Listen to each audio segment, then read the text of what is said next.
ప్రార్థన చేస్తున్నాం మాకు సమాధానం రావట్లేదు, మేము ప్రార్థన చేస్తున్నాం మాకు సమాధానం రావట్లేదని చాలామంది బాధపడుతుంటారు.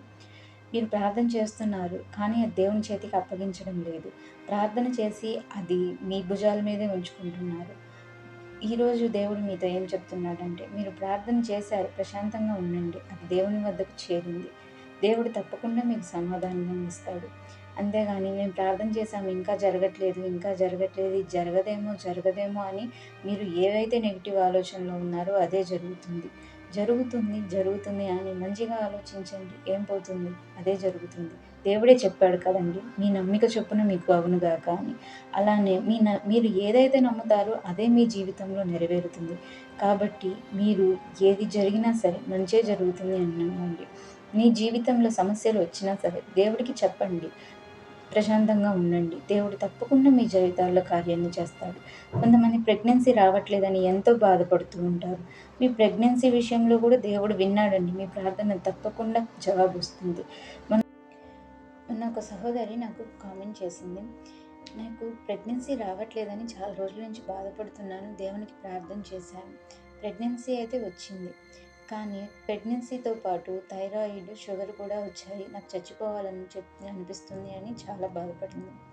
మీకు ప్రార్థన చేసుకున్నారు దేవునికి ప్రెగ్నెన్సీ రావాలని, ప్రెగ్నెన్సీ వచ్చింది కదా. అలానే ఇవి షుగరు, థైరాయిడ్ అనేవి ప్రెగ్నెన్సీలో కామన్గా చాలామందికి వస్తూ ఉంటాయండి. దీని గురించి మీరు చనిపోవాలనుకుంటున్నారా? ఇందుకోసమైనా మీరు దేవుడికి ప్రార్థన చేసింది.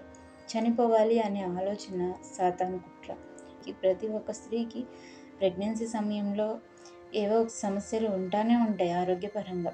అంత మాత్రాన మీరు చనిపోవాల్సిన అవసరం లేదు. ప్రెగ్నెన్సీ ఒక బిడ్డకి జన్మనివ్వడం అంటేనే చావుతో సమానమైనది. చావు దగ్గర దాకా వెళ్ళి వెనక్కి రావడం అండి. మీరు బాధపడి చనిపోవాలనిపిస్తుంది అని అస్సలు బాధపడవద్దు. అలా నెగిటివ్గా అస్సలు ఆలోచించవద్దు. పాజిటివ్గా ఉండండి, హెల్దీగా ఉండండి. మీరు ఇప్పుడు ఎలా అయితే ఉంటారో మీ బిడ్డ కూడా అలానే ఆరోగ్యంగా ఉంటాడు. దేవుడి మీద నమ్మకం ఉంచండి, ధైర్యంగా ఉండండి, ఏమీ కాదు.